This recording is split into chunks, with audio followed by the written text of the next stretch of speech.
Welcome to the Calder Farmstead. Now the Ice Hawks back out to center in transition. Carlson with Quenneville 2-on-1. Right with Korsak, Quenneville scores! Here's a chance for Carrick. Fighting scores! Off the face-off! Up it's Eminger. Pulled back to Werenski. Has it. Shoots one. Bounces off a man. 5 seconds left. Werenski. Another jam on the shot. Turning and firing. They go! Scores! They score! Now they catch each other. They both go right over the top. Matching rights to one another. McDermott gets the helmet off of Cassie. And now with 9 minutes gone in overtime, the Bears breaking out right side with Bear. Looks like cutting to the net. Bear will score! And here are your hosts, Cece and Sean. Hello and greetings from the mile-high city of Denver, Colorado. And Ängelholm, Sweden. Oh, still over in Europe. All right. Welcome to the Calder Farmstead podcast, episode number 87 for Tuesday, March 1st, 2022.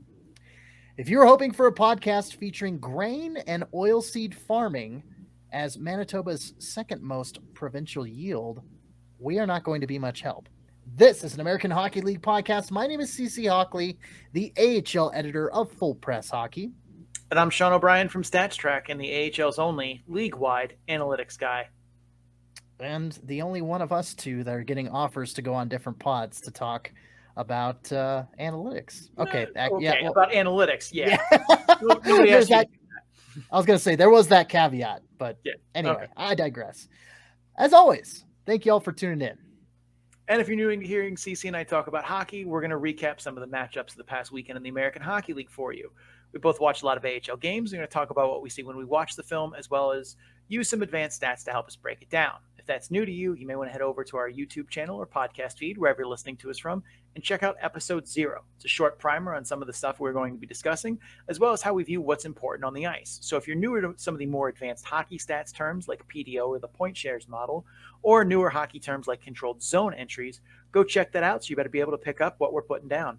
I promise it's not that nerdy or technical. It's only 20 minutes. And let's be honest, you wasted 20 minutes trying to track down what 80s film is next in line to get milked for a sequel. You'll never get that time back. So next time, why not spend a little more time with us talking hockey? Spoiler alert, it's Beetlejuice.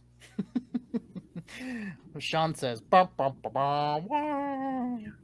Anyway, let's start our weekend recap episode with the weekend pick'ems recap. And Sean, it was a rough one. All of us, including the model, did sub 500 this weekend. San Diego swept Henderson, just like we all predicted. There you go. Model predicted that one. Don't give the model shit for that. The model got that one right.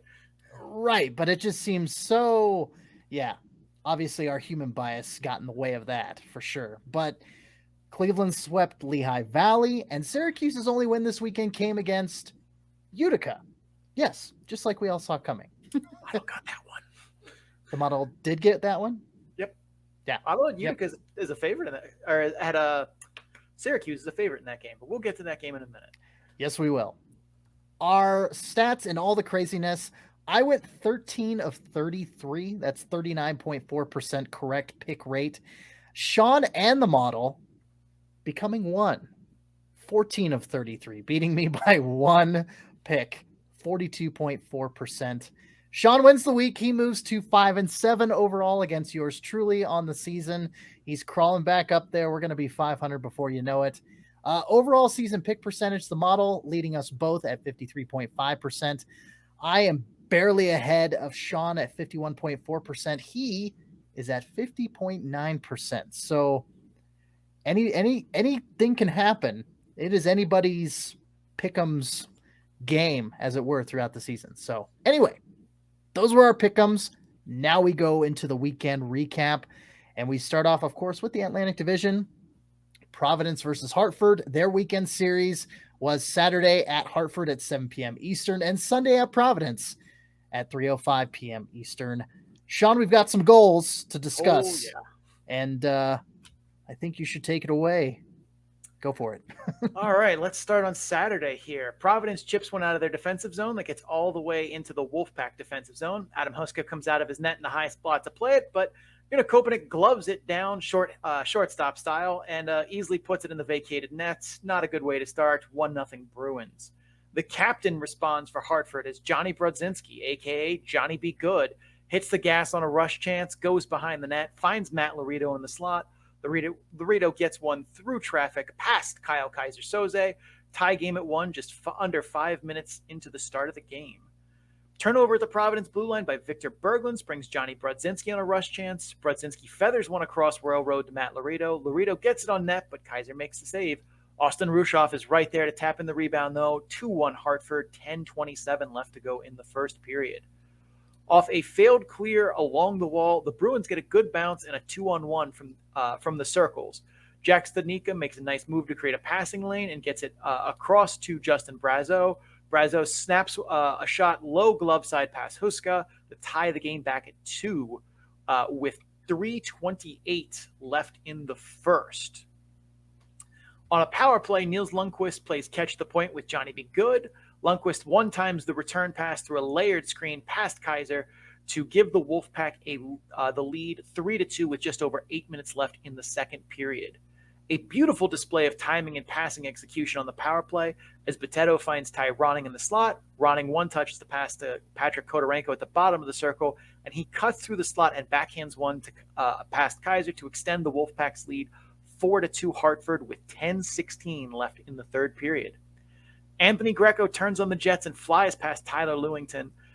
Greco's shot is stopped, but the rebound comes to Ty Ronning in the slot, and he buries it to make it 5-2 with 8:23 left in the third. That would do it, though. Hartford takes it 5-2 on Saturday. On Sunday, on the power play, in a familiar manner, Lundqvist plays catch with Brodzinski at the point and fires a one-timer on the return pass. Anthony Greco gets a tip on it, and it goes past Troy Grosnick. 1-0 Wolfpack, 8:58 left in the first period. The Bruins answer back as Cameron Hughes circles with the puck in the offensive zone, cuts to the slot, and backhands a pass to Justin Brazeau, who one-times it past a sprawling Kincaid. Game tied at 1, 8:05 left in the first. A skyhook pass that Tim Gettinger and Zach Guattari misplay gives Justin Brazeau a breakaway. He goes backhand forehand to beat Kincaid and makes it 2-1 Bruins with 6:07 left in the period. On the Hartford power play, Brady Lau blows a tire behind the net. Anthony Patetto scoops up the puck and finds Ty Ronning alone at the net front as he puts one past Grosnick to tie the game at 2 with just 3 seconds left in the first period. On a 5-on-3 power play, Nils Lundqvist rips a wrist shot from the top of the circles that Tim the Tower Gettinger tips at the net front past Troy Grosnick. 3-2 Wolfpack with 6:25 left to go in the second period. An Anthony Patetto turnover leads to a 3-on-1 rush for the Bruins. Boyer gets a shot that Kincaid stops, but he loses track of the rebound. But Jack Studnicka finds it and backhands it in. Tie game again at 3 with 5:19 left in the second. Hunter Skinner turns the puck over behind his net in a miscommunication with Tarmo Reunanen. Tyler Lewin gets a shot from the point that's tipped by Matt Philp, and the Bruins take their first lead of the game, 4-3 Providence, with another 4 minutes left to go in the second period.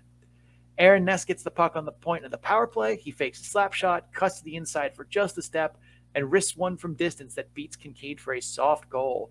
5-3 Bruins with 16:12 left in the third. Aaron Ness would hit the empty netter to seal it. 6-3 Providence, your final on Sunday.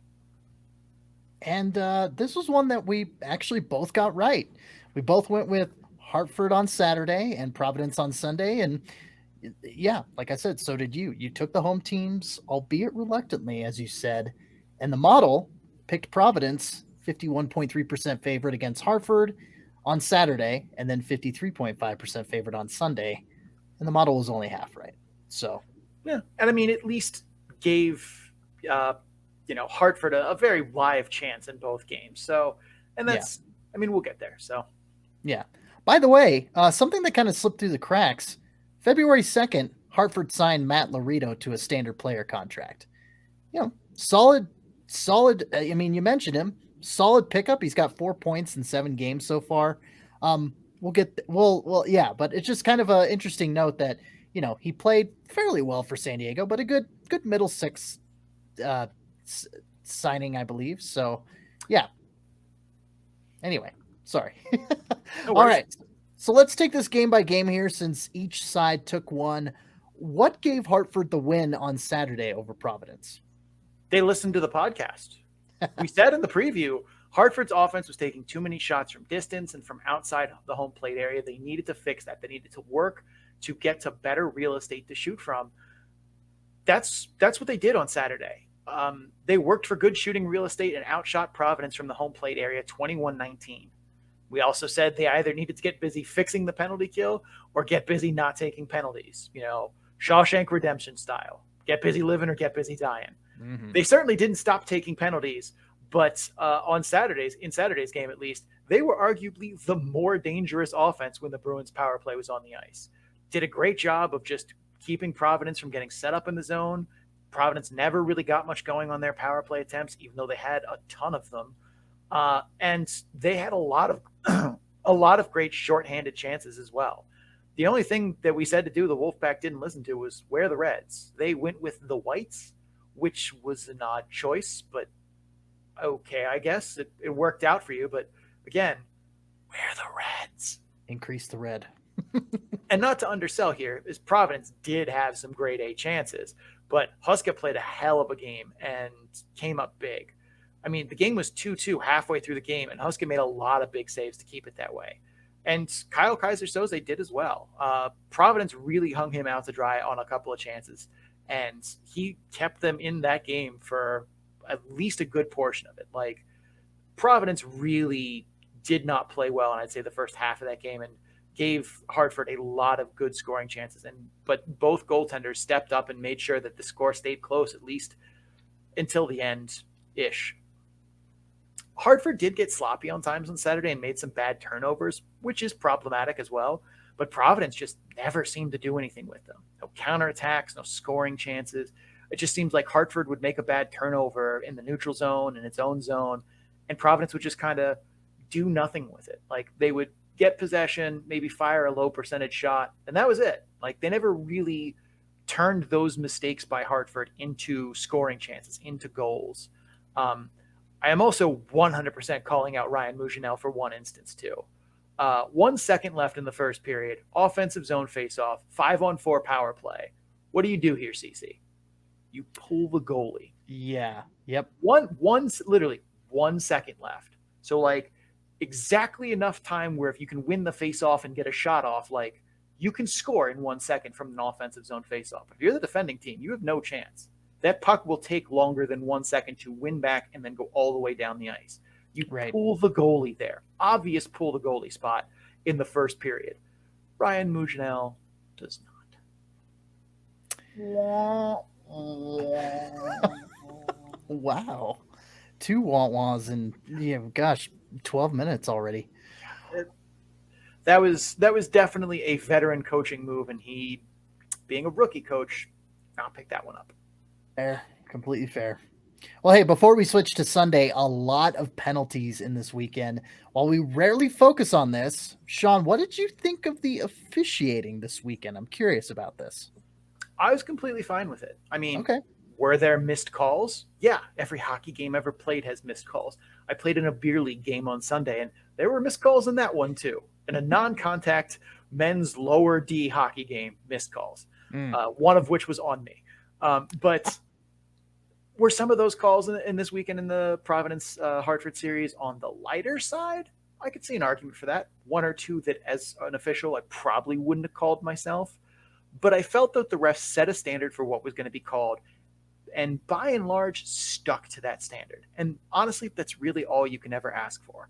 I didn't see anything that felt like a makeup call or straight up phantom, like, I don't even know what this penalty is. I've hit rewind 3 times. I still can't figure it out. I didn't have a moment like that with these refs this weekend. And for 2 completely different 4-man officiating crews to call the games in similar ways with a standard of penalty I actually like. I like tight calls. You get your stick up in someone's armpit, you should get called for it, regardless of how much you water skied behind him, or if it was just a nice little tug.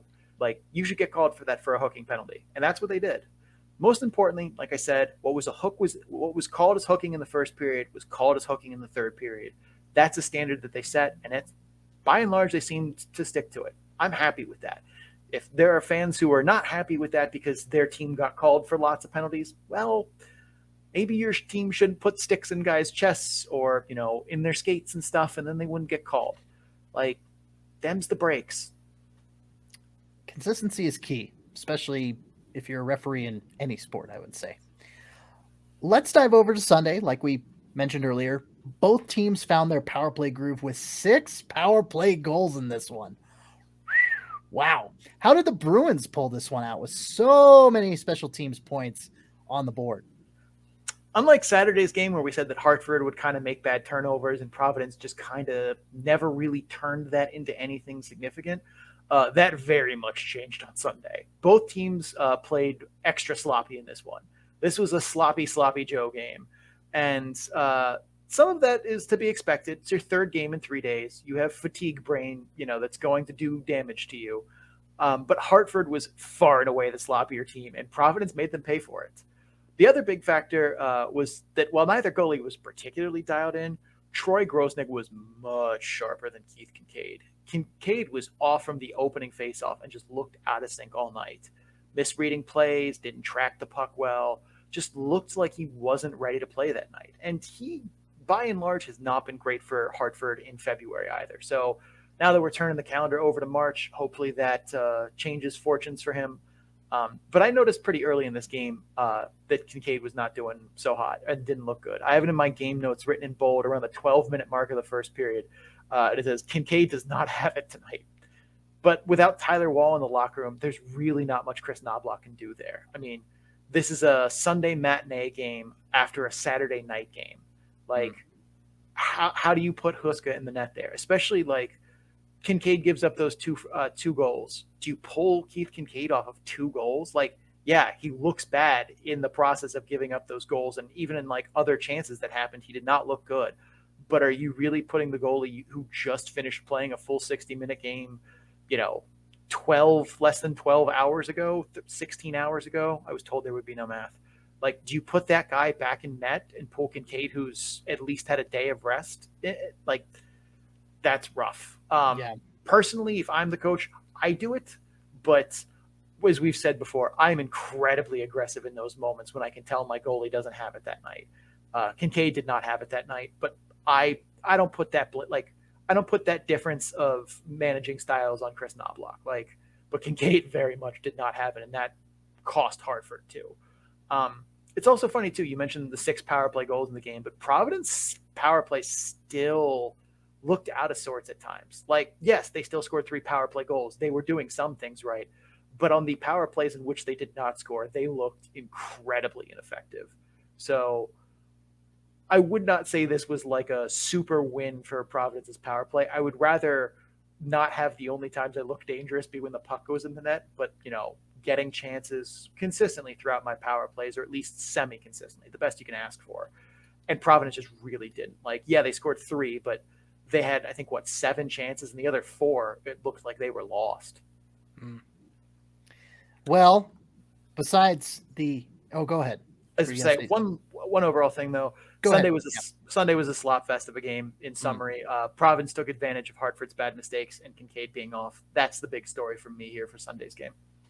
Yeah, Kincaid. That's who I was going to bring up. Is beside goaltender Keith Kincaid. Who stood out to you on either team in either a good or a bad way?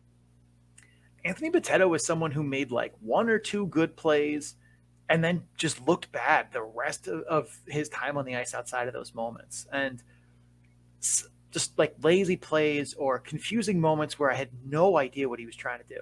And most of the time, when I rewind and watch plays a bunch throughout the game. I don't watch most of these live. So a lot of times when something happens, I'm like, wait, how did we get here? I'll rewind a couple times, so I can track the play, figure out what's going on, figure out, was a mistake made? Was this a goofy bounce? How did we end up to a scoring chance, a goal, etc.? And there were a bunch of them that Anthony Patetto made where I'm just like, what are you doing? I don't understand what this play was trying to accomplish. And some of that is, 3-and-3 exhaustion brain, but others were just downright standard plays that you were missing or goofy plays you were trying to make where I didn't see it. Nils Lundqvist, a lot of good moments, quite a few bad moments as well. He's young. A lot of the good things we highlighted in the preview, good offensive instincts, can really do great work in transition. We talked about he can shoot and, playing catch with Johnny Brodzinski on the power play and they're just ripping one-timers. Those are shots from distance because you're getting the goalie to move side to side to adjust to those passes. Those are not as low percentage as just a plain shot from distance. So for people listening, thinking like, but you said don't shoot from there. Like there's more context. It's not the same thing. But definitely Lundqvist took some bad risks with the puck and made plays that were, as the kids say, very extra. Some of them I'm willing to, again, chalk up to the exhaustion of 3-3, but some of them, like something he should have brought up to him in video meetings this week for sure. A couple of just, like there was a pinch along the wall in one of the games where he had no chance at that puck. And basically the second he took a step forward to it, I'm like, that's an odd man rush the other way. And that's exactly what happened. Moments like that where you've got to judge the situation better. Like, I'm good with you trying to go make a play in the zone and stop a rush play before it happens, but you have to pick those spots where you at least have a live chance at that puck. And he had one or two where he was sprinting to pucks he had no chance at getting to. On the Providence side, well, Jack Studnicka sure wasn't thrilled about being sent down, was he? And he took that out on the other teams. 4 points this weekend and was just involved everywhere. Very good weekend for him. That's the kind of activity level you want to see. I still think there's a better than zero chance he gets moved to the trade deadline. Just given the situation that, Boston is in and he's in with contracts. But still a good performance, and if nothing else, helping Boston get a nicer piece of trade bait for him. Mostly good things for Cameron Hughes as well. A few times I felt like he was trying to play 4D chess out there, trying to make extra moves or looking for passes that were just not there. But for the most part, very active, hockey IQ definitely on display. And for the most part, was very impressed with Cameron Hughes. Lastly, really hope Oscar Stion is okay. Took a deflected puck to the face, and I think the first period on Saturday, it didn't look bad on replay, but getting hit with a puck in the, not in the visor, straight to the face, those are always where it's like, it doesn't matter how bad it looks. Those always are incredibly painful. I'm hoping all of his teeth are still there, but he didn't come back in that game, missed Sunday's game. He's been a little inconsistent since coming back down from Boston on this last yo-yo, because Boston loves them some yo-yos. But, he's still a very important player for Providence this year, and that's not good for him to be missing time. And, you never want to see guys get hit with pucks in the face. It sucks. It's very not fun. I've had it happen twice to me in my life. Ooh. Yeah, I don't wear a face shield. This is a sensitive area. You've got cartilage here, and it's just, yeah. I mean, it's funny because a lot of the guys I play with say that I'm insane for not wearing one. I'm like, I'm already married. This has served its purpose. So, I mean, I wouldn't call that bait and switch by any means, but I mean, it's kind of bait and if I take a puck to the face, then we'll see if it switches. So I am not getting prettier than this. So sorry, hon. I'm not getting prettier than this. Melissa, my wife, this is the best you're going to get. It's only going to get worse from here. So at that point, it's just like, you might as well, no visor, no cage. I think she married you for your personality anyway. So thanks. Anyway. Thank you for that. Okay. All right. Looking forward. Hey, I was just chiming in, just playing along. I kid. Looking forward. Yes. What did Providence and Hartford got going on for him later down the road? Soon. Hartford heads to a 3-5 against 3 different teams, which always sucks because preparing for 3 teams in 5 days is borderline an impossible task. All of them are at home in Hartford in the XL Center, at least. So Wednesday they host Belleville for the first time this season. Belleville is one of only a few teams that have a winning record on the road this season, 13-10. Especially given that they are, kind of an up and down 500-ish team overall. The fact that they're a winning team on the road is a little interesting tidbit there. Saturday, they host the Hershey Bears. The Wolfpack is 3-1 against the Bears this season. Hershey continues to kind of struggle as they have a bunch of injuries, a bunch of call-ups. Apparently, Brian Pino, #FreeBrianPino, just went down with injury. Got hurt with an upper body injury in warm-ups, apparently. Wild. That team has no luck at all. But they are 4-6 in their last 10. Sunday's game is against the Sound Tigers. Hartford is 5-3 against the Sound Tigers this season, which is surprising given that Bridgeport is not very good and Hartford has been pretty good this year. Bridgeport continues to struggle, though. They are 4-6 in their last 10.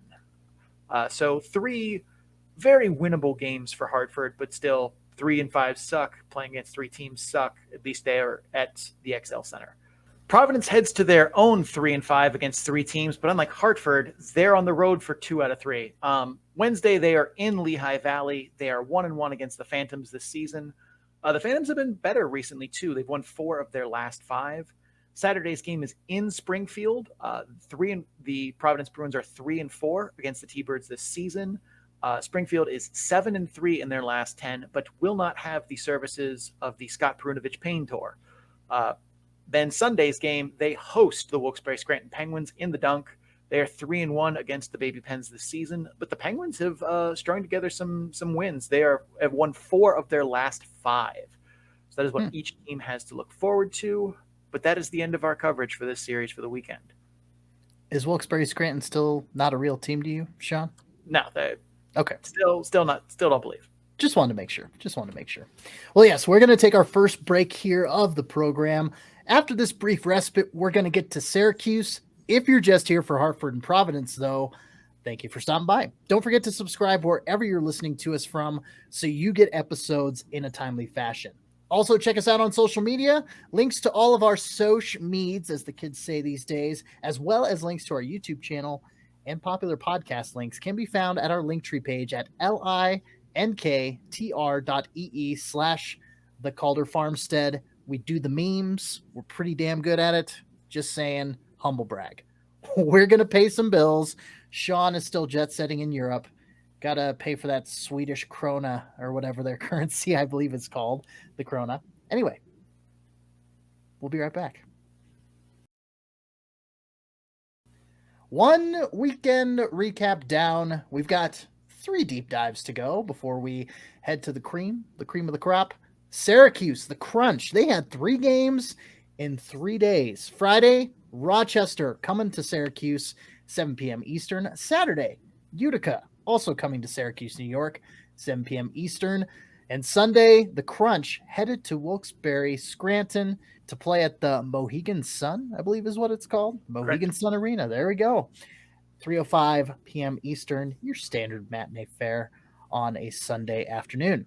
Sean, let's talk goals. 3 games, 3 days, 3 different teams for Syracuse. Let's get started. Yeah, a lot of goals to get started here. Let's start with Friday. Alex Barry-Boulet gets a one-timer from the bottom of the circles. Ukko-Pekka Luukkonen makes the save, but then Alex Barry-Boulet tracks the rebound, throws it in the back of the net, or throws it back in front of the net. A scramble ensues, and Gemel Smith knocks it in. 1-0 Crunch with just over 5 minutes left in the first period. Hugo Alnefelt gets tripped up by Gabriel Fortier after stopping a J.J. Peterka breakaway. The Amerks control the rebound, and Brett Murray taps one into the empty net as Alnefelt can't recover in time. Tie game at 1 with just under 2 minutes left in the second period. Gemel Smith hits a rough patch of ice in overtime and falls, giving the Amerks a 2-on-1 rush chance. Ethan Prowl looks past and fires one past Hugo Alnefelt to take it. 2-1 Amerks is your final in overtime. On Saturday, Gabriel Dumont gets a pass in the neutral zone from Gage Gonzalez and fires a slap shot from the top of the circle. Somehow that gets past Merrick Mittens to put the Crunch on the board. 1-0 Syracuse with just 11:50 left in the first period. Just 2.5 minutes later, Gage Gonzalez wins a board battle and gets a pass to Anthony Richard.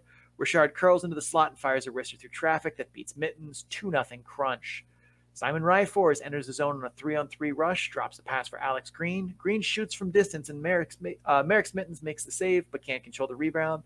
Gabriel Fortier swoops in and gets a stick on the rebound and puts it in the net. 3-0 Crunch, just 1:10 into the second period. Fabian Zetterlund cuts through the neutral zone, gets the zone entry for Utica. He makes a drop pass to Chase DeLeo. DeLeo risks one from distance that beats Max Lagasse. Low glove side to make it 3-1 with 11:45 left in the second period. Gabriel Dumont enters the offensive zone along the left half wall on the power play. He finds Gage Gonzalez. Oh, I struggle with that one. Gage Gonzalez. There you go. Gonsalves. There we go. Across Royal Road, Gonsalves puts a pass back across Royal Road to Sean Day, who taps it in the back of the net to regain the 3-goal lead. 4-1 Crunch, just under 10 minutes left in the second. Off a weird bounce on a dump in, the puck comes right to Gabriel Fortier at the point. He makes a pass across Royal Road to Remy Ellie. Ellie gets all of a one-timer and blasts it past Mittens. 5-1 crunch, 5:22 left in the second period. Off a zone entry, Joe Gambardella passes back to Samuel Laberge. Laberge skates into the home plate area and risks one low glove side that beats Max Lagasse to make it 5-2 with 17:09 left in the third. Max Lagasse goes for the hard rim around from behind his net. That's stopped at the point by Robbie Russo. Russo finds Joe Gambardella on a pass across Royal Road. Gambardella one-touches that pass to Samuel Laberge in the slot, and Laberge again beats Lagasse low glove side for a second time. 5-3 crunch with 13:32 left in the third. Gage Gonzalez hits the empty netter to seal it, as I pronounce his name right on the first shot. Crunch wins 6-3. Sunday. Cam Lee gets a shot off from distance that Alnefelt gets a pad on, but he can't control the rebound. And Radim Zahorna gets to it easily and slams it into the net. 1-0 Penguins just under 4 minutes into the game. Wilkes-Barre Scranton gets a good bounce off a block shot as Valtteri Puustinen makes a drop pass in the slot for Felix Robert. Robert's shot gets stopped by Alnefelt, but Drew O'Connor is unguarded, and he taps in the rebound easily. 2-0 Penguins, 7:31 left in the second period. On a 3-on-3 rush chance, the Penguins lose track of Gage Gonzalez, but Gabriel Dumont finds him on the back door for a tip-in and to get the crunch back in the game. 2-1, just 49 seconds into the third period. After getting robbed on a mini breakaway by Alex Dorio, Gabriel Fortier gets a tip on a blind turnaround shot from the point by Cole Koepke to tie the game at 2 with just under 15 minutes left to go in the third period. Remy Ellie takes a pass in the neutral zone and just gains the blue line before firing a wrist shot from distance that somehow beats Alex Dorio. Low blocker side. Crunch take a 3-2 lead. On the power play with the goalie pulled, Valtteri Puustinen gets a pass from behind the net, curls into the home plate area, and snipes a shot low glove side that beats Alnefelt to tie the game at 3 with 1:12 left in regulation.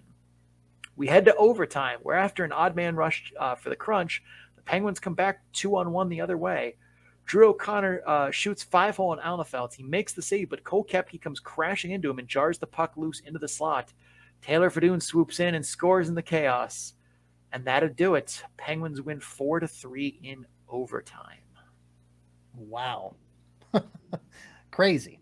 Well, like we said with the pick'ems, the only game that Syracuse won was against Utica, and my picks were completely inverse. I took the crunch on Friday and Sunday, and then I picked Utica on Saturday. So everything was backwards there.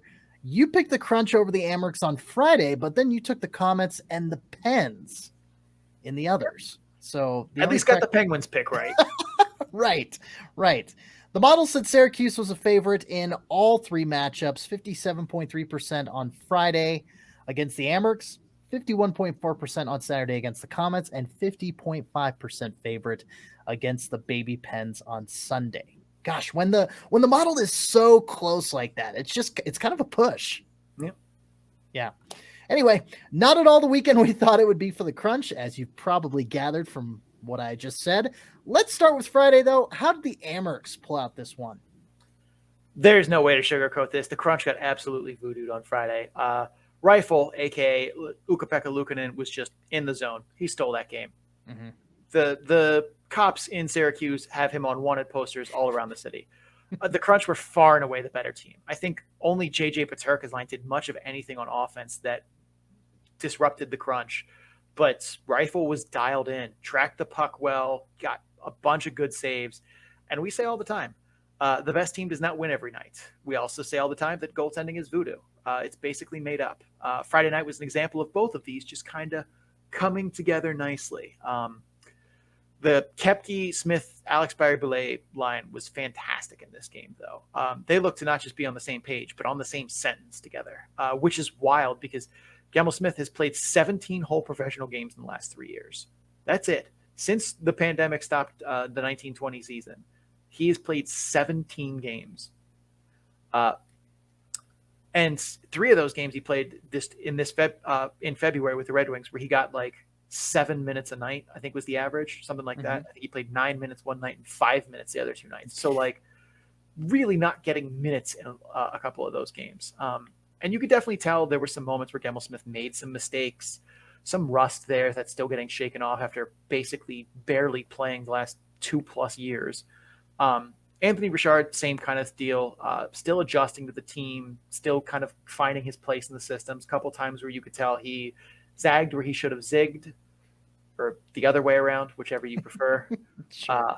But both still have a lot of talent. That's shown through in places, but they're going to need a little bit more time, I think, to get settled, get kind of up to speed and in the groove of things. But that Koepke-Smith ABB line was fantastic in this game. It seemed like every time they were on the ice, they were creating scoring chances. I swear Cole Koepke had 4 that he could have put in and just missed. All right. We're going to talk about Saturday's game. A big win over the Comets. Again, their only win out of these 3 games this weekend. Utica seems to be struggling right now. So tell me, how did this one go down? A little bit of the opposite. They got voodooed on Friday night, but Merrick Smittens was in net for the Comets, and the Comets had their own 3-3 here. So this was the crunch game kind of sandwiched between 2 meetings with the Bears. Merrick Smittens is not an AHL goaltender unless the voodoo gods give him a boost, and they did not for this game, and the Crunch scored some very fortunate goals. That Gabriel Dumont slapper from distance, the rebound he kicks right to Dumont, the Ellie one-timer from distance, one of those goes in, sure, whatever, random bad luck. All 3, though, you gotta find saves for some of those. And he made some big saves in this game too, Mittens did, but this we talked about in the preview about how the Comets just seem like they've not had good shooting luck from guys that you would think would have good shooting luck. And this kind of seemed like this was maybe a little bit of reversal of that trend, which is a good thing, I think, for them, regressing to the mean in a positive way. The Comets are also just not the same team without Alexander Holtz, and that needs to be said. They're still a very good team, sure, but Holtz is a scoring weapon that he cannot be replaced or imitated in that lineup. Still, I thought the Crunch really contained the Comets very well in this game. Amazing pressure put on them for the entire first 2 periods, by and large. It really felt like anytime the Comets had the puck, there was someone from the Crunch in their face, putting pressure on them, threatening them to take it away from them, especially in the neutral zone. They did a good job of keeping the Comets from generating rush chances, which is what they've been just beating teams over the head with. They'll force a turnover, and it's immediately going the other way. They kept the Comets in check in the neutral zone. They made sure they didn't have a lot of easy odd man rushes. They were standing up plays in the blue line at the center ice line. They forced the Comets to play dump and chase a bunch, broke up a lot of plays. They counterattacked well. Very good game from the Crunch against what is still a very good Comets team, despite just junk goaltending from Merrick Mittens. But he's in Adirondack by and large because that's where he belongs. Last but not least, what about Sunday's game against the Penguins? One thing the model definitely does not account for when it makes these kind of predictions is rest. And that's we've talked about that briefly before, and I've been trying to figure out ways to kind of incorporate that as a factor in the future. Syracuse is playing its 3rd game in 3 days. We talked earlier in the podcast about exhaustion brain in 3-3s, and that's a very real thing. Wilkes-Barre had a regular back-to-back, so they are 1 game fresher than Syracuse, and that difference in rest showed up in spades in this game. Mm-hmm. Syracuse, I still think, is the more talented team here against Wilkes-Barre Scranton, but they just did not have the legs to keep up. I thought Hugo Ahlefeld was good in this game. He tracked the puck well for the most part, but he gave up a lot of bad rebounds. As if when you were listening to the goals recap, a lot of them were just a rebound from Ahlefeld went to a place where there was a guy standing right there waiting for it. Some of that is on Ahlefeld for putting rebounds in bad places. A couple of those rebounds I don't feel like were his fault. They were shots that he was focusing more on just getting a pad on than putting then being able to control the rebound to a specific place. Some you just saw Syracuse defensemen just straight lose guys. Radim Zahorn on the first goal of the game was on an island. The man is gigantic, and he could have swung his stick around in a circle and not hit a single Crunch defenseman.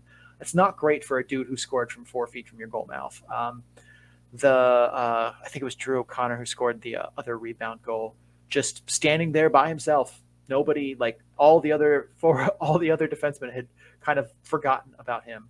There was one play that Ahlefeld made a big save on where it was I want to say it was Puustinen just standing alone, had half of the zone to himself at the front of the crease. It looked like play was kind of starting to move out of the zone, Penguins win a board battle, and it's just him alone in front on an island. So a lot of just the crunch just being exhausted mentally and physically, and you could see it, especially too, closing a game against Utica like that, and then having to immediately get on the bus, go and play, 8 hours later. That's not a recipe for success for any team. I will say this though, the crunch, the outlook for this team, I think, is still very good. Tampa doesn't seem to be too interested in making, a bunch of moves on a regular basis. Gemel Smith and Anthony Bouchard are quality pieces that are slowly kind of getting into the offense. Once Charles Hudon gets back, that's a loaded forward group. Outside of Sean Day, I'm not a big fan of any of the defensemen on this roster per se, but this roster is definitely not the 6th best roster in the North Division. If they can keep this team together when Hudon gets healthy and manage to at least, keep as many of the pieces as they can in the same place, they're very much capable of jumping some of these teams in the standings that are ahead of them. Well, those are the 3 games. Macro view. Let's talk a little micro. Let's talk about some of the players that stood out. Of course, good and bad for both the crunch and, the 3 teams that they face. So maybe both isn't the correct word there. But tell us about some individual performances that you noticed. Well, excusing Sunday's game, which I'll chalk up to exhaustion, I really liked what I saw from Cole Koepke, creating scoring chances every time he was on the ice against the Amerks on Friday, it seemed. If he had any puck luck at all, he'd probably made cream of crop this weekend. He had probably 7 or 8 grade A chances that just could not find their way into the net, which is, I don't think that's a finishing ability or a lack of a finishing ability on Cole Koepke. Like, I know that kid can shoot. He's not, in the Alexander Holtz level or Jack Quinn level of shooting, but he's still a solid shooter. Just seems like he's snake bitten recently. Alex Barré-Boulet too, just, for whatever reason, the gods of puck luck do not like the two of them. But if nothing else, they're creating scoring chances. But at the end of the day, they're not getting paid to create scoring chances. They're create goals. And it's got to be frustrating for the two of them to just not be able to put pucks in the net, despite getting very good looks at doing so. Some of Gage Gonzalez, whose name I'm finally getting right now, I've been high on him for a while. He's listed at 171 pounds, though, according to AHL.com. And while usually those numbers are questionable at best, they're usually questionable on the higher end. I don't think anyone is marking their weight down from what it actually is. But that is by no means enough weight for him to play the inside game that he plays. But you could see the skill set that he has that made him a second-round draft pick on display this entire weekend. It wouldn't shock me to see him finish the season strong and come in next year and just light the AHL on fire. That kid is good. He is going to have, he is very likely to have an NHL future. I try never to use finality, he definitely will be. Hockey's a weird sport, man. Guys fall off the map all the time. So it would shock me that if he didn't become a regular NHL player. That kid has talent that is at a higher plane than the AHL. A lot of other guys look good this weekend too for Syracuse, but talking them up, I feel like, is just doing, everybody knows they're good. Sean Day played well. Gabriel Dumont played well. Alex Barré-Boulet played well. So usually I try and highlight guys that are maybe a little further down the lineup that did well. But yeah, they're the top of their lineup played really well this weekend. And I think everyone who watched these games probably noticed that. On the negative side, very underwhelming weekend for Alex Green. Just lots of small mistakes in transition in the offensive zone. Ones that didn't become bigger, mistakes that turned into goals against per se, although he did make 1 or 2 of those. But just a lot of wasting pucks for no reason. Throwing pucks away when he didn't have to. That's something that's going to keep you in the AHL, because you absolutely cannot be throwing pucks away on a John Cooper coach team and think that you're going to stay with the Lightning. I thought Alnefelt played well against the Amerks, did make some very big stops against Wilkes-Barre Scranton, but that rebound control on Sunday was very concerning. And not just on the goals he let up, there were a couple of just kind of floater shots from distance that he failed to control the rebound for. And those were the most concerning ones. Shot in tight from the slot, you can't control the rebound. That's fine because it's a high danger shot. Those are actually the shots that generate more rebounds. But floaters from the blue line that are, basically the equivalent of a dump and change that hit you in the chest and pop 3 feet out into the slot. Those are bad, and he had a couple of those this weekend. That was concerning to see from him. But overall, I liked what I saw. Again, still very raw, a lot of room to grow, but I think he's going to get there. Okay. Wow, that was a lot of information. I think it's time to look forward a little bit and talk about what the Crunch have on the horizon as they bus around up there in New York and elsewhere in the Northeast there. Syracuse heading to Rochester on Wednesday for their 9th meeting of the year against the Amherst. The Crunch are 4-4 against the Amherst this season and have lost both games in February against them. Rochester continues to deal with injuries to important players and are 4-6 in their last 10. The Crunch then host Utica to round out a 3-4. Syracuse is 2-6 against the Comets so far this season. Utica has looked mortal recently in general and is 5-5 in their last 10 games. So these are both games that, at least hypothetically, if you're looking at the record, Syracuse could take. We are going to take a break here. After the break, we will get to Chicago and Manitoba. If you are just here for Syracuse, thank you for stopping by. Don't forget to subscribe wherever you're listening to us from so you get episodes in a timely fashion. You want to, make sure that when we cover Syracuse again, or, we cover other teams in your division that you might want to learn a thing or two about, you want to get those right away. You don't want to see our weekend preview Sunday night and then decide that you want to listen to it. It's probably not that useful to you anymore. But check us out on social media as well. Links to all of that, all of the places you can find our podcasts, plus a couple other little special treats in there, can be found on our Linktree page at linktr.ee/the Calder Farmstead. We're going to pay some bills, run some ads. We'll be right back. Stay tuned. Alrighty, we are done covering the deep dive weekend series recap over in the Eastern Conference. And now it's time to head to the West and talk about Chicago and Manitoba. Yeah, Chicago and Manitoba weekend series, both games in the Canadian Life Center. It's very specific from the American Life Center or the Alaskan Life Center, any of those.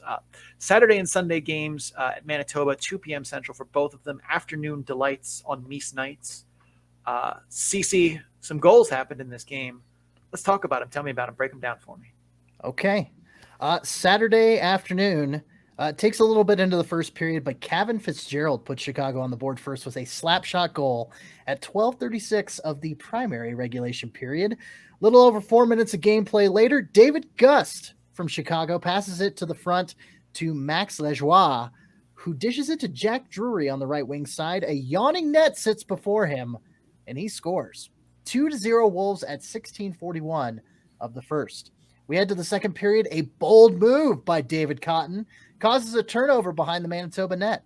A pass to Gust in the corner, followed by a quick snap pass to Drury out front, followed by a toe drag and snapshot, and you have another Chicago goal. 3-0 now. Wolves lead at 3:39 of the second. Manitoba finally responds. Mikey Asamont corrals a turnover in the Moose zone, making a quick tap pass to a returning David Gustafson. Gus takes it end-to-end, trying to put a pass in the slot, but it gets deflected back to him off of a Chicago skater stick, rather. Gus taps it into the net to cut the Chicago lead back down to 2. 3-1 Wolves ahead now, 4:25 of the second. Chicago finds themselves on a 5-on-3 power play chance late in the frame.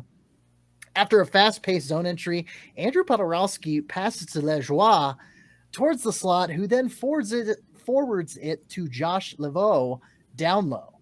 Laveau wires an easy-looking wrister top shelf past Mikhail Burden to make it 4-1 Wolves at 17:03 of the middle regulation stanza. We head to the third and final regulation period. It rolls around. Only goal comes towards the middle of the frame. Guess who? It's the Wolves. Podorowski passes from the sideboards to a streaking wide-open Laveau. Coming up the middle of the ice, one wrist shot above Burden's glove, and we now have a 5-1 game at 9:05 of the third. That would be your final on Saturday in Winnipeg as Chicago gets the first of the two games. Sunday. The action started much quicker on Sunday than Saturday. On the power play very, very early on, Gust turns on the booster, on a zone entry and draws both Manitoba defenders in the process. He passes to a waiting CJ Smith. He nets the shot and the goal just 1:23 into the first period. However, the Moose respond in short order this time. Bobby Lynch receives the puck in the neutral zone, dodging a Jacobs poke/body check sort of thing. Then they go into a 2-on-1 with Greg Morales. The latter receives the former's cross-ice pass and nets one by Chicago netminder Jack LaFontaine. 1-1 tie now at 1:50 of period 1. Another Chicago power play. Smith snaps a shot on goal that Philippe DeRosier saves. As Rosie committed right, he was out of position for a Max Latunov rebound on the left side. Count that power play goal at 9:42 of the beginning regulation frame. The Wolves would add another one, this time at even strength.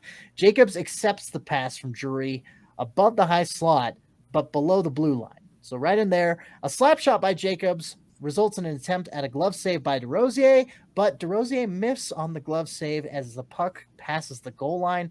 3-1 Chicago on just 5 shots on goal, and Arvid Holm comes in relief for Philippe DeRosier. No more scoring in the first, so on to the second. Morales intercepts the puck from Levo in Chicago's zone, passing it off to Lynch in the high slot. Lynch pulls back, regathers the puck, wrist ones, and scores. 1-goal deficit now. Chicago's lead is cut 3-2 at 5:18 of the second. Towards the end of period 2, Cole Mayer protects the puck in Chicago's zone and dumps it off to Nicholas Jones along the left wing wall. Mayer runs interference with Jones, creates a left side 2-on-1 with Evan Pole. Jones to Pole, rather, for a one-timer goal at 18:12 of the second period. Over to the third frame. Oh, it yielded no scoring fruit, so we had to overtime. Not even a minute in, we seem to have a game-winning goal from Laveau at 38 seconds of the extra frame.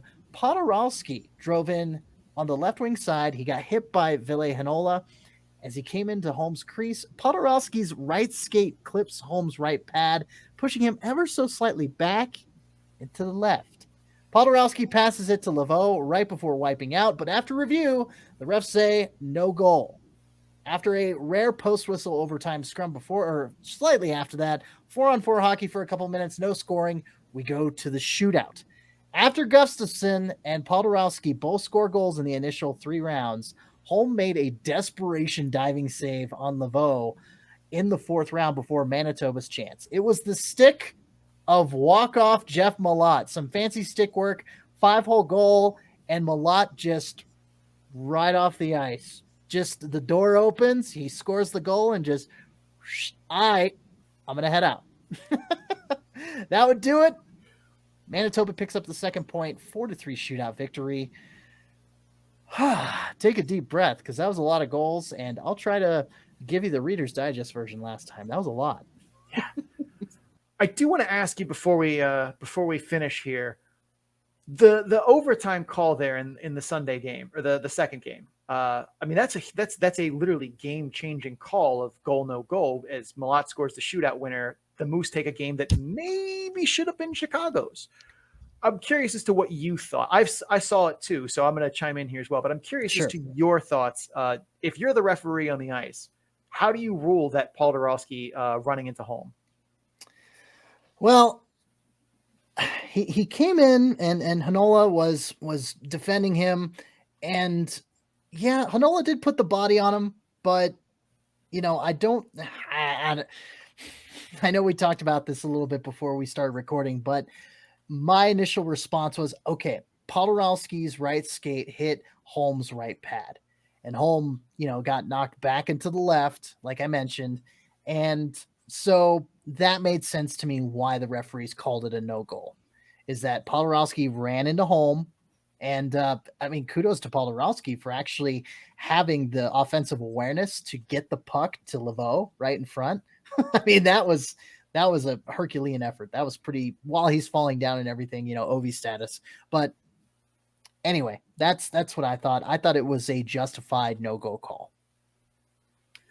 I am on the other side of this. Like, for me, it looks like Hanola pushes him into the goalie. Like, that's not it's not like Podorowski went flying in there, raging dickhead style and just trying to plow through Arvid Holm. Like, he very clearly had contact made with him by Hanola. Like, how much contact? I don't think that's important. Heinola definitely pushes him. If you push dudes into your goalie and then it knocks the goalie out, you shouldn't be surprised that that's the result that you get. I think that's Chicago's goal. I think that's a good goal. Like, see, but I think Heinola knocks. Go ahead. Sorry, I don't mean to interrupt. I can see the other side of it and how it gets ruled or ruled no goal. Like, I can see how you get there. Like, I'm not saying like, my God, what is this?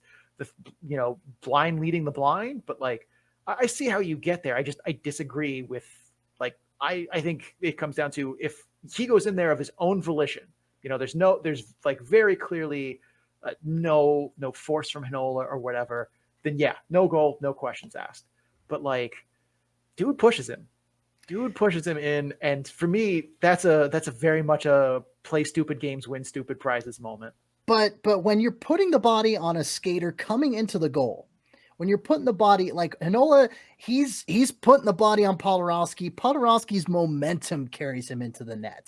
His momentum carries him into the goaltender. Like, when you body check somebody, it's not like Heinola was body checking him into home.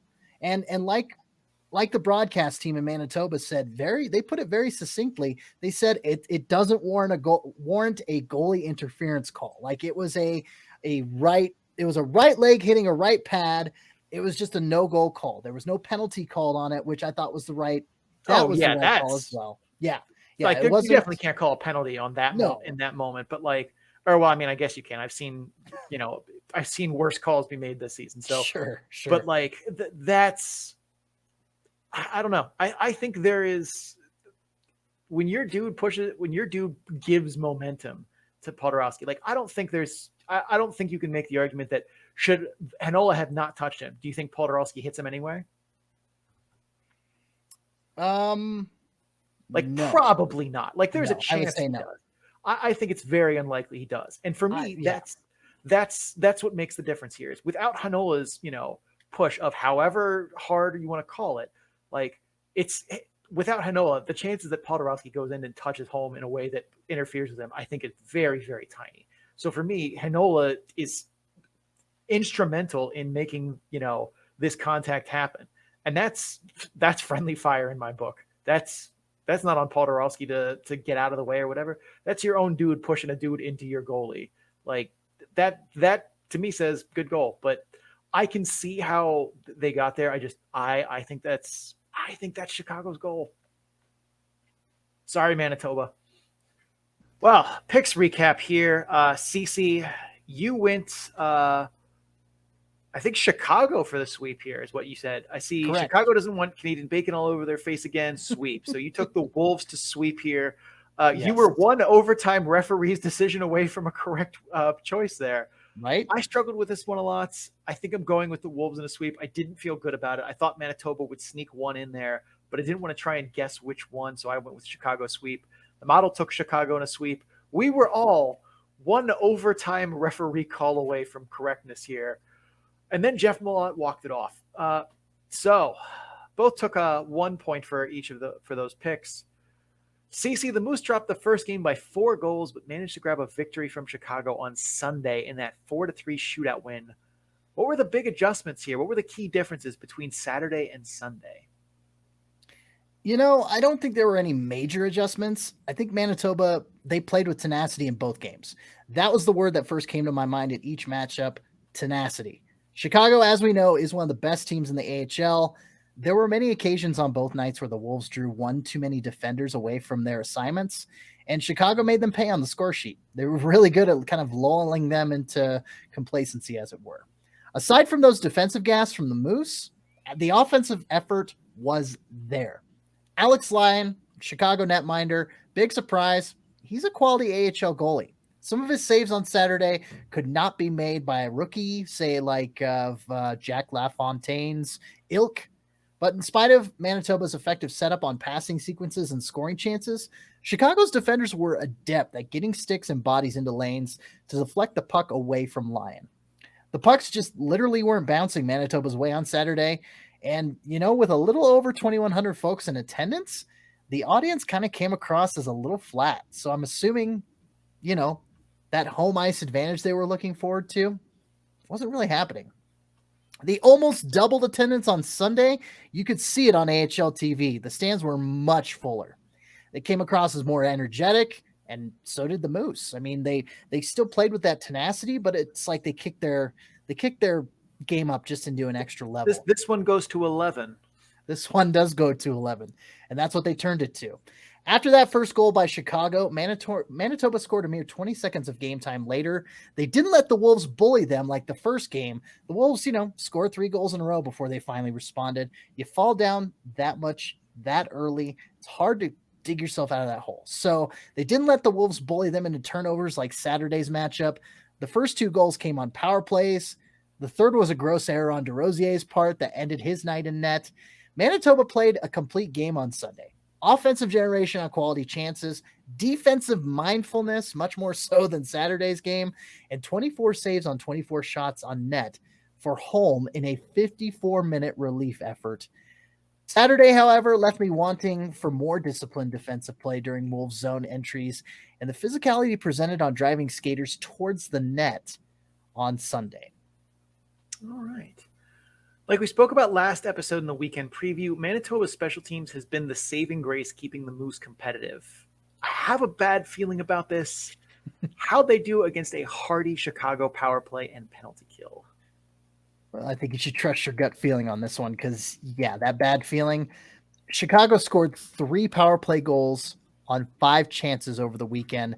Manitoba went 0 for 4 on the power play this past Saturday night, and then they had this many power play chances on Sunday. None. No power play chances. The only Wolves infraction on Sunday came in overtime on matching roughing minors between Jack Drury and Cole Meyer. Really bizarre. No penalties against Chicago in regulation. Again, on Saturday, it all goes back to being snake bitten on the offensive side of the puck. That combined with Chicago's 85.2% successful kill rate, that's good for second in the AHL, by the way. And the Moose didn't have a chance on special teams. Manitoba had 2 power play goals in 3 games before they played Chicago this weekend. Granted, they were all against the Milwaukee Admirals, whose PK is about league average. The Wolves, they know how to seal off lanes and force teams to turn the puck over, and they know how to force passes that aren't necessarily there in the contested areas. Yeah, their PK, it real good. We also mentioned Chicago being a little too aggressive and risky on offensive chances. Defensemen getting too active in the offensive zone, just really not timing their activations off the blue line well, not having kind of that ticking clock in their head of got to get back to my area, can't leave forward, stranded back there playing defense. Your observations of those 2 keys to the weekend we previewed for the Wolves, how did that play out this weekend? There were a handful of moments where Manitoba had some breakout chances due to Chicago's blue liners doing what you said, overcommitting a little bit in the Moose zone. But I feel like they almost always seem to hustle back to disrupt the flow of the play almost every time.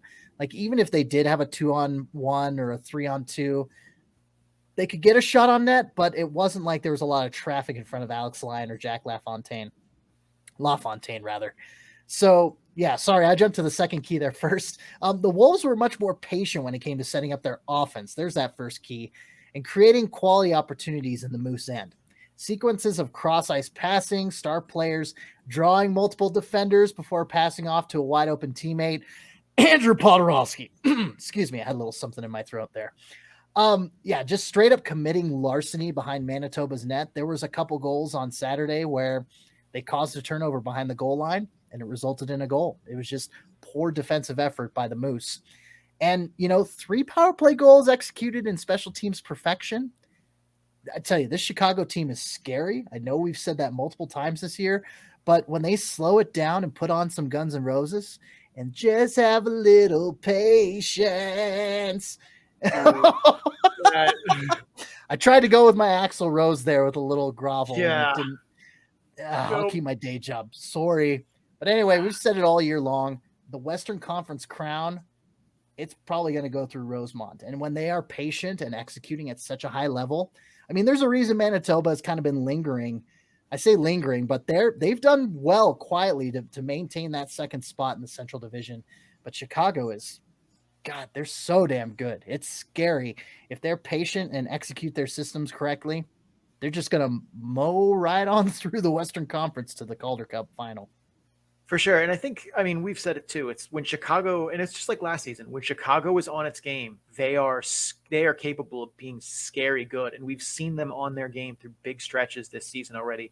I think Manitoba too, at least from a standings perspective, they've done a good job of just not losing a ton of ground, but they've also gotten a little bit of help from the teams beneath them who seem to kind of like surge up a little bit, and then right as it seems like they're about to pass Manitoba, just bad luck falls on them and they come back down. Like, it seems like there's a big shuffle for that third spot in the Central, and it seems like Manitoba never quite goes on a bad enough run to make that flip possible, and then just kind of gets whatever hot team is suddenly fifth, just jumps back up and knocks that third place. It's kind of like there's a shuffle, an invisible ceiling beneath Manitoba that just Rockford and Grand Rapids and Iowa and Milwaukee just keep running into.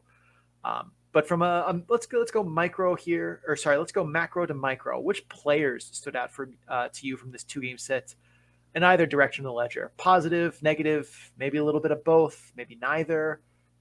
Any way at all in which you noticed or did not notice someone? Okay, I'm going to start with the negative, and I'm going to go with Moose defenseman Leon Gawanke. Gawanke's defensive effort, I'm going to put this nicely, it was in question on a number of plays. He had a few errant passing attempts, more than a few, in Manitoba's zone, and created a fair amount of turnovers that led to some decent Chicago scoring chances. Like, it was eye-opening. I'm like, is that Gawanke again? Eesh. He's just passing it to, just passing it backwards. Like, no, don't do that. And the Chicago guy comes in, sweeps up, causes a turnover. But anyway, Gawanke could have been much more aggressive on that first Fitzgerald's goal on Saturday's game. He kind of just let him cut right in and take a slap shot on net. It's like he had all day to skate in. I just wasn't impressed on how he was out of sorts all weekend. Like, he wasn't making crisp passes, wasn't defending as aggressively as his teammates were, especially on Sunday. So there's that. To Chicago, there's a number of guys I could mention and will mention. So the Moose were given the key to shut down that top line of Podorowski, Stefan Nason, thank you, and Josh Laveau. They did a pretty effective job of that. Manitoba did. I mean, I think they even had their fourth line defending them pretty effectively. Yeah, it was kind of surprising. Yeah, but Chicago also had guys by the name of Jack Drury, David Gus, CJ Smith, Max Latunov. They all balled out this weekend. Laveau also scored 2 goals in that first game. It didn't really matter that Dominic Bach was sent to the DEL like we spoke of in the weekend preview. The Wolves' depth, again, super scary. It can step in when guys named Podorowski and Nason aren't dominating the game. And, they were up 3-1. Podorowski, he had a couple assists in not the garbage goals. I mean, they were pretty goals, but I mean, 4-1, 5-1, Podorowski chipping in on the back end of things. Yeah. So when you have that depth, the other guys can step up. It's just a scary thing. Lastly, okay, back to Manitoba. Let's talk about the guys in net. The Moose did Mikhail Burden absolutely no favors on Saturday night. 5 goals allowed on 24 shots on net. We know Burden is a capable goalie, but the Wolves capitalized on every chance given, and he could not stop the well-oiled Chicago machine. And no, I'm not talking about CM Punk. DeRosier letting in the 2 power play goals and the glove save that wasn't on that third goal. Just 5 Wolves shots on goal. I mean, that was a rough night for Philippe DeRosier. Coach Morrison really didn't have any choice but to put Holm in. And Holm was erratic at times. I mean, especially on that last save in the shootout, like he got juked to the right, and so he had to dive back, and Laveau didn't lift the puck, so he faced a sprawled out Holm, and just Holm made the save, and then walk-off Jeff Malott just put it 5-hole on LaFontaine. But anyway, Holm's antsy mannerisms translated into a pretty dialed-in effort, and his defense in front of him got the hint after Rosie was pulled. And Manitoba eked out the win after falling down, 3-1. They still pulled it together and got the 4-3 shootout victory. All right. Well, that is the rear view mirror. Let's look through the windshield and see what's coming forward. Chicago has the joy of hosting the Texas Stars for the not so classic Wednesday-Saturday 2-game split. before heading to Iowa on Sunday for a 3 p.m. matinee. That is some goofy scheduling there. But wait, there's more. Go ahead. The last and second to last teams in the Central Division, respectively. So at least they have that going for them. Texas traded games in Rockford this past weekend, a 7-4 loss and a 3-2 win. They've won 4 of their last 5. On Friday, Texas will play Milwaukee and Wisconsin to break up a 2-game Chicago set. So they'll have a rest disadvantage. Chicago will have a rest advantage going into that. During the 4 wins in the past 5, the Stars have allowed 6 total goals, 2 games with 1 goal allowed, 2 games with 2 goals allowed. Iowa will play in Grand Rapids on Friday and Saturday before heading to Chicago on Sunday. They've lost 4 of their last 5 and went 3-5-2 in February. So 3-7, basically. The Griffins have allowed 18 goals in those 4 mentioned losses in the past 5 games, with 4 goals against in 2 games and 5 goals against. So I think I mean the Wild there have allowed 18 goals against in those games. My mistake. Manitoba hosts Rockford on the, again, not so common Thursday-Saturday 2-game set. Who is making these schedules? Right? This 3-headed monster goalie of Colin Delia, Arvid Soderblom, and Cale Morris have combined for 19 goals against in the past 5 games, which, yeah, not great for a team that really relies on strong goaltending. Right. So we're going to take another break here, and after that break, we will get to the best coast, San Diego and Henderson. If you're just here for Chicago and Manitoba, thank you for stopping by. Don't forget to subscribe wherever you're listening to us from so you get episodes in a timely fashion. Also, check us out on social media. Links to our social media, as well as links to our YouTube channel and popular podcast links, can be found on our Linktree page at linktr.ee/The Calder Farmstead. We're going to pay some bills, run some ads. We will be right back. It's time to cover the Pacific Division, the last division as we're going from east to west. Look at that sweet looking, one of the best sweaters in the AHL, in my opinion. It's growing on me. Like, I still am of the opinion that the black it's not as good as the like powder blue and orange ones. Like, right, put this crest on these colors on the jersey and just let it go. Like, I think that's their best move, but like, it's growing on me. I used to not like them, and it's since I've got one now, it's really grown on me. Like when I bought it, I was like, this is actually a lot sharper looking in person. I'm not quite all on board, but like, it's not bad. It's not nearly as much as I used to dislike it. But, is it as good as the San Jose all orange jersey? Oh, see, the San Jose all orange jersey doesn't have waist stripes. So like, okay. I like the color and the pop, but you got to have waist stripes. It's pajamas. Yeah. Yeah, that has been my take forever. It will continue to be. That's a solid take. Looking at that San Jose jersey below you there on our little shadow boxes. Yeah, you can definitely tell that. But anyway, San Diego went to Henderson, Nevada, Las Vegas, Nevada at the Orleans Arena. Yep, we made that differentiation last episode too. But weekend series in Henderson, Friday, 7 p.m. Pacific, Saturday matinee at 3 p.m. Pacific. And there were some scores. There were some goals scored. So let me do my best Ron Burgundy and say, how now, brown cow? We have some goals.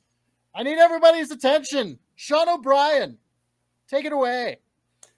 Friday, Cody Curran risks a shot from the blue line that's blocked in front, but the rebound comes to Danny O'Regan, who turns and fires one past Yuri Patera, his old teammate. 1-0 goals. Just 30 seconds of game time later, Greg Pattern risks a shot from distance that Patera can't control the rebound.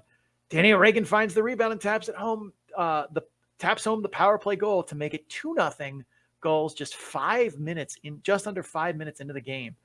A botched coverage in the neutral zone for the goal's penalty kill enables Daniil Maramanov to spring Gage Quinney for a breakaway on the power play. Quinney goes bar down to bring the Silver Knights back within 1 with 17:10 left in the second period.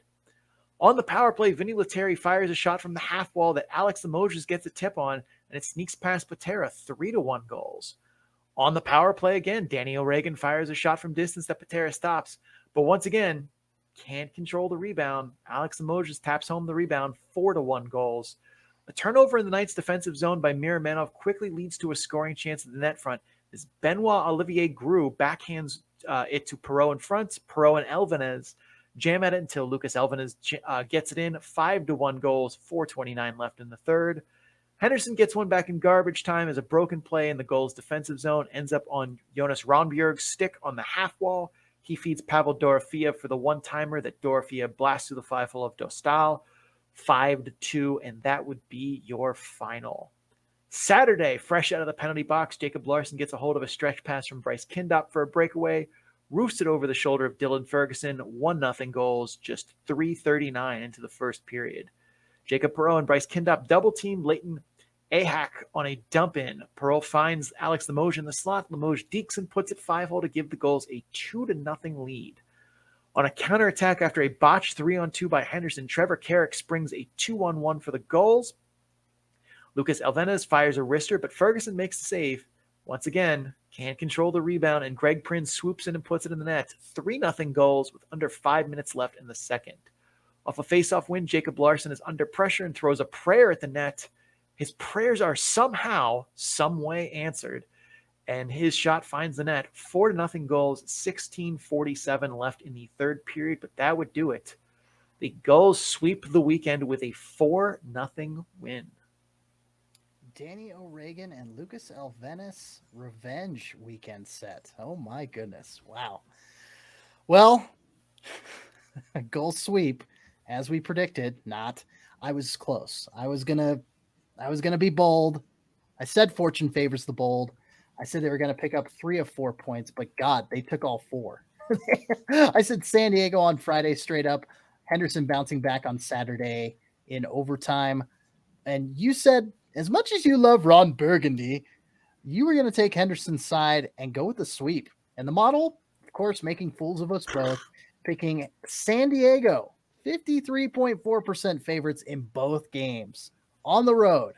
And here we are, San Diego, doing good on Joel Bouchard's fictitious promise that we the Bouchard bargain, as we called the last episode. Possibly fictitious. Possibly. We don't know what happened. Yeah, maybe they did listen to the episode and that was the motivation.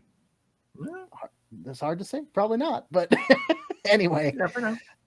The model did get it right, and we didn't. Once again, back to that. Whether or not Joel Bouchard promised the goals a Sunday on the Strip, which, we hypothetically said.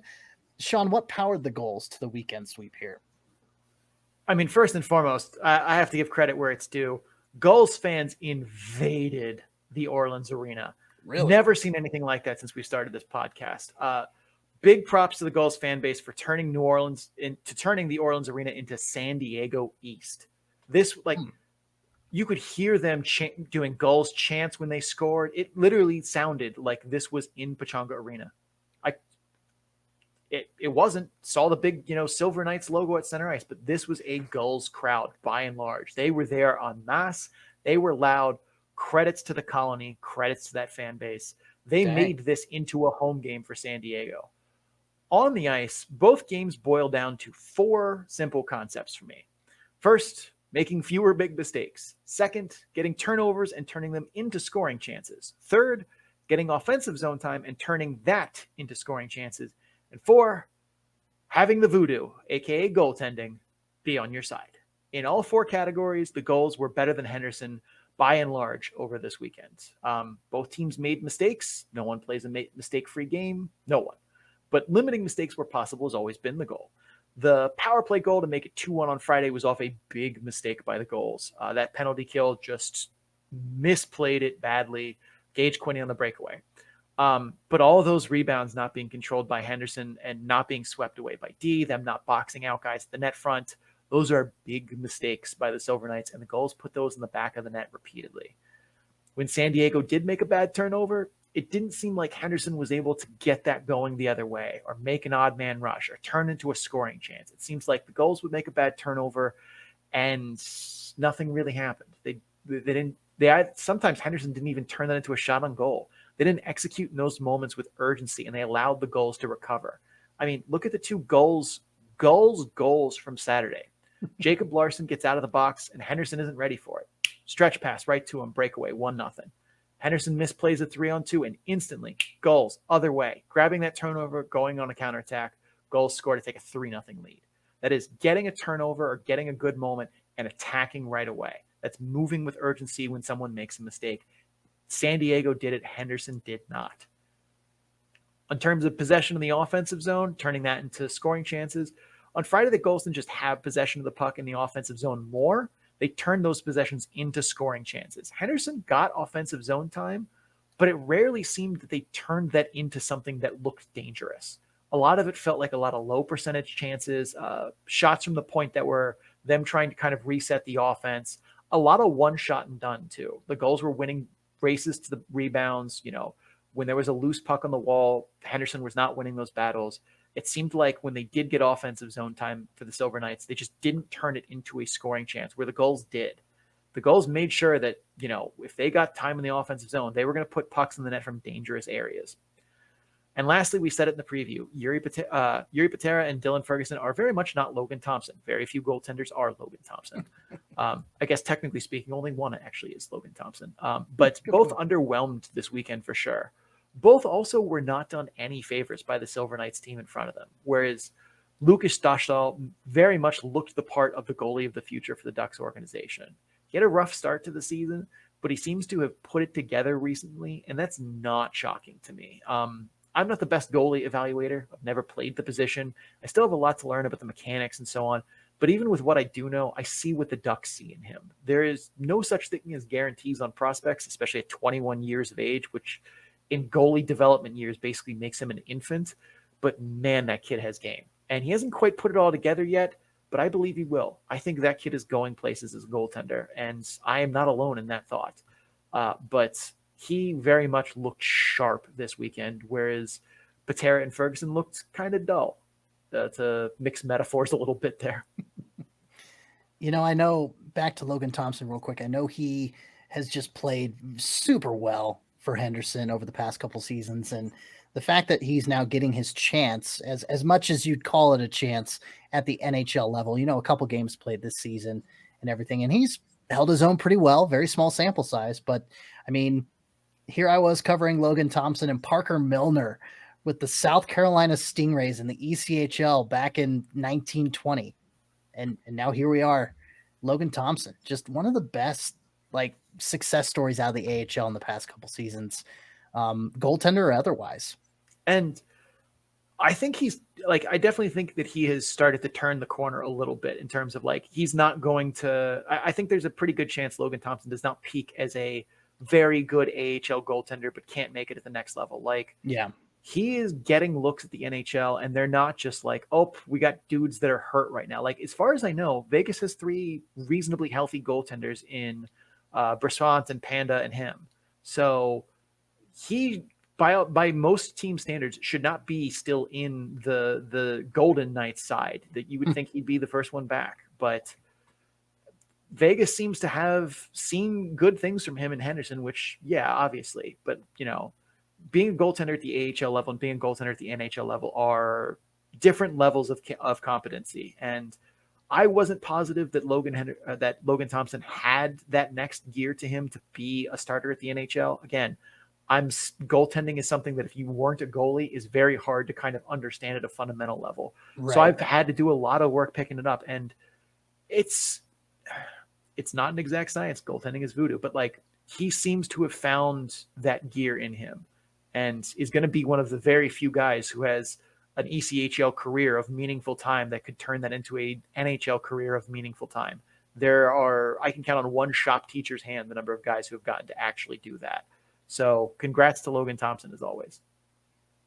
Yeah, I mean, you were talking about Lukas Dostal, quite a bit. So, and I don't think I'd mentioned that on the show, that Logan Thompson's getting that opportunity in the NHL. By the way, Kat Silverman sends her regards. No, I mean, Kat Silverman is one of the best goaltending evaluators in the public sphere. If you want to learn something about goaltenders, there are 3 people you should talk to. One is Kevin Woodley.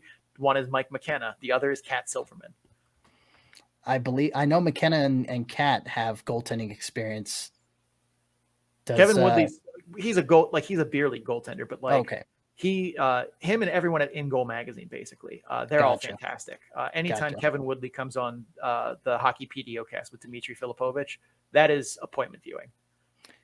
when I was still writing for my previous employer, I asked Kat to help me break down Hunter Miska and his game, and she was more than happy to oblige. Like it little old CC 3 years ago, asking one of the best goalie analysts in the game. Like it was an honor. But anyway, enough about goaltenders. We got to get her on the show sometime. Yeah, yes, we do. Good point.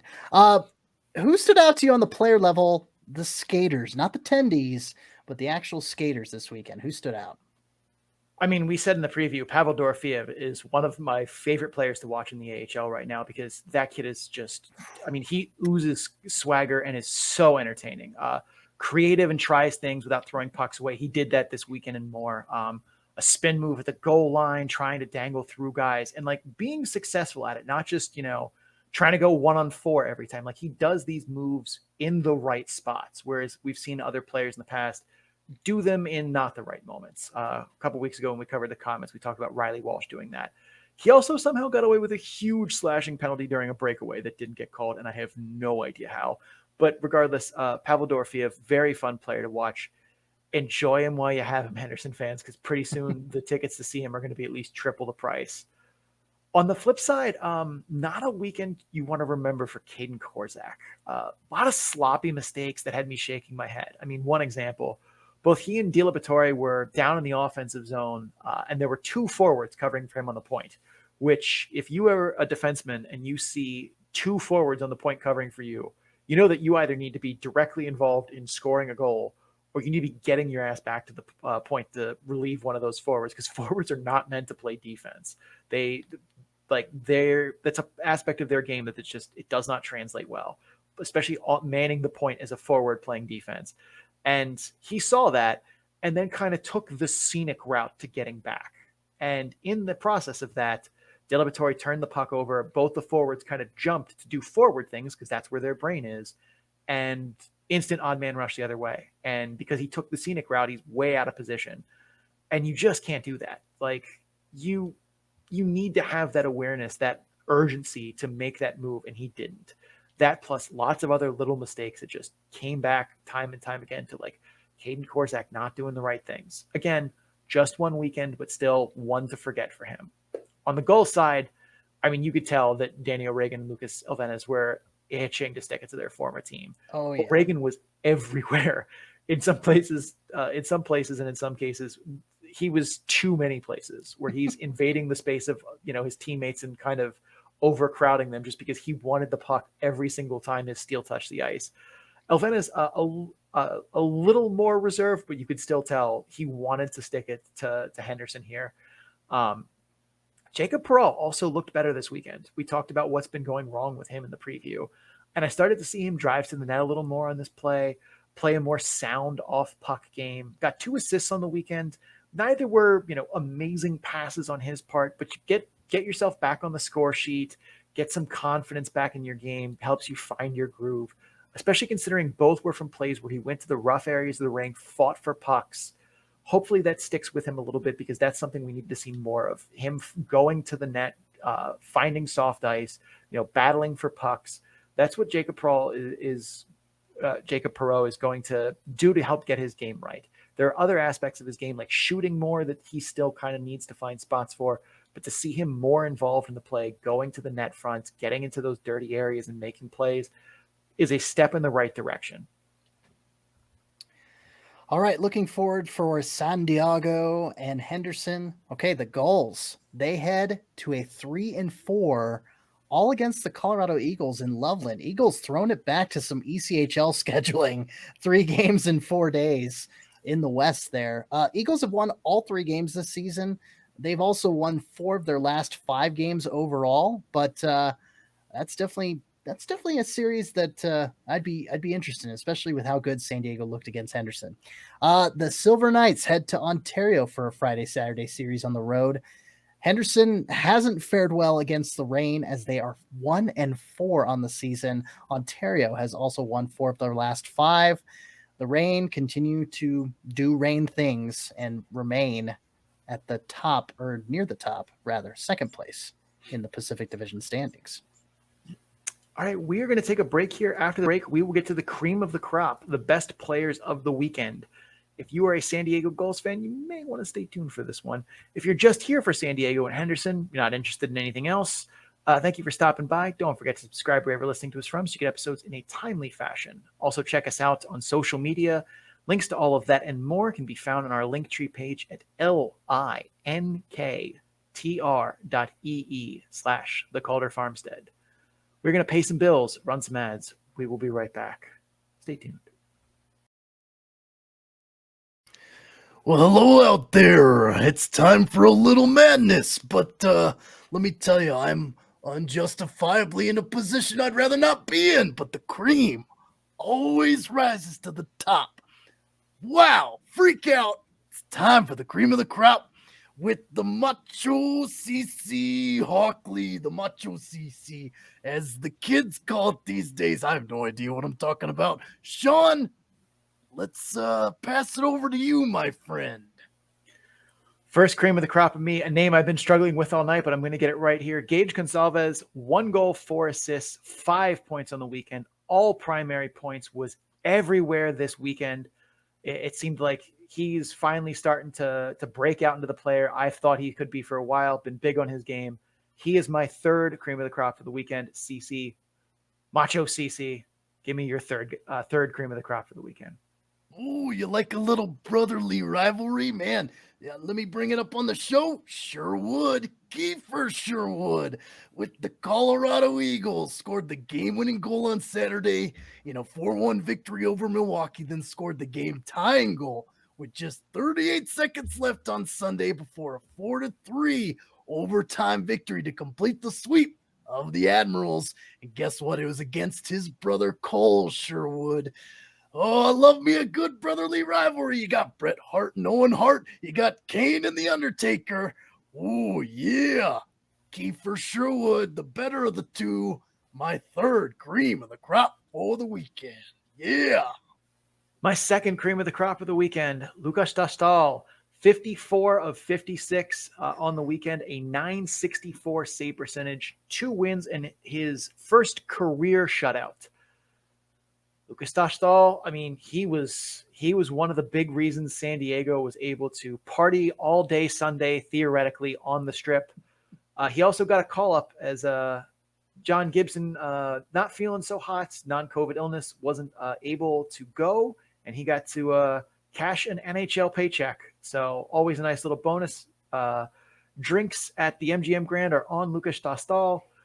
He is my second cream of the crop for the weekend. CC, who do you got up at the dose spot? Number 2, we're talking Michael Carcone. We're going back to Carcone Island. Oh, yeah. Tucson Roadrunners starts off scoring. He adds a power play tally. Then you get another unassisted goal in the third period to net that hat trick and help Tucson earn the 6-5 victory over the second place team in the Pacific. CC, before he got possessed by the Macho Man Randy Savage, mentioned it earlier. The Ontario Reign, Tucson earning the victory. Carcone also threw in an assist on Tucson's only goal on Sunday in a 5-1 loss. Michael Carcone. Oh, God bless you, sir. Yeah, salud. Gesundheit. Oh, I'm bilingual. I'm multilingual. Yeah. Michael Carcone, my second cream of the crop. First for me, got to go Cameron Hughes, Providence Bruins. 2 goals, 4 assists, 6 points on the weekend. Just all over the ice, doing everything. A lot of hockey IQ on display. A guy I've very much had my eye on for a long time. Unrelated to Jack and Quinn Hughes, his own Hugheses. So Cameron Hughes, that is the cream of the crop for me. Providence Bruins, Cam Hughes, 6 points on the weekend. It's always going to find your way in the cream of the crop somewhere. CC, who is number 1 for you? Well, if you know me, I'm a little out of the box. Maybe I am a little insane. Taylor Fadoon. Yeah, Wilkes-Barre Scranton. That's what I'm feeling right now. 400th AHL game. He scores the game-winning goal in overtime. The Baby Pens defeat the Syracuse Crunch by a score of 4-3. You know, you gotta love a story of a comeback. I'm a sucker for it. Broke his leg, his femur, in a 2011 NHL preseason game. That would have been his rookie year, but he comes back. He goes on to play those 400 AHL games, 127 NHL games under his belt on top of his AHL tenure. Oklahoma City, Worcester, Utica, Rochester, Texas, and now Wilkes-Barre, Scranton. Fadoon! 400th AHL game. Get that game-winning goal for the first cream of the crop. Yeah, feel the madness. Dig it. And unfortunately, we don't have a quiz this weekend because I was super lazy and decided not to make one. So, sorry, guys. We'll try and do better next time. Cece, lead us out. Yeah, thanks. That's it for the show. Thanks for watching and or listening. The Calder Farmstead is part of the Full Press Radio Network. You can listen to this and several other great hockey, sports, and sports entertainment programs at fullpresscoverage.com. Just listen. Just listen. Just click on the podcast drop-down menu in the top right portion of the website. That is the list populating. That's what that sound effect is. And enjoy. And as always, with all of that great sports programming on Full Press Hockey and Full Press Coverage, we thank you for tuning in for your AHL coverage at the Calder Farmstead. And if you guys are enjoying the Calder Farmstead, please make sure you subscribe so you get episodes in a timely fashion. Also, if you're listening on Apple Podcasts, Spotify, or Amazon, please rate and review the podcast. Or if you're watching on YouTube, like the video and comment what you thought of the episode. Doing so helps others find the show, and your reviews help us improve it. You can also follow the show on social media at Calder Farmstead on Twitter, at The Calder Farmstead on Instagram and Facebook. Links to all of that and more can be found on our Linktree page at linktr.ee/The Calder Farmstead. I cannot help you if you cannot spell The Calder Farmstead. It must be somewhere on whatever you clicked on. Big thanks to Adrian Drake, who made our theme music. You can find him on social media at AD_dysfunction. That's AD_DYSFUNCTION. So we can make music for you too. Cece, where can the people find you? Well, my name is Cece Hockley. You can find me representing Full Press Hockey on Twitter at FPC_AHL and at my personal Twitter account at CC Hawk. That's SEESEEHAWK. Mainly about hockey. Those will be my main tweets, but pro wrestling, music, my Wordle scores. Seems people like to chime in and comment about my Wordle scores and vice versa. So you can check that out at my personal Twitter account. You can also check out my writing, my hockey writing on the Full Press Coverage Network at fullpresshockey.com. Shawnee, enough about me. Where can the people find you? I'm Sean O'Brien. You can find me on Twitter at Sean O'Brien81. That's SeanObrien 81. I'm also on Instagram at Sean O'Brien_81. You can find my work, my stats work on my Tableau page at bit.ly/datadumpandchase. All lowercase, all one word. CC, it's 12:30 at night here on the East Coast. Take us home. Gladly. That will do it for episode number 87. That was a good year. But episode number 87 of the Calder Farmstead, an AHL podcast. For Sean O'Brien, my name is Cece Hockley. And as always, keep your stick on the ice.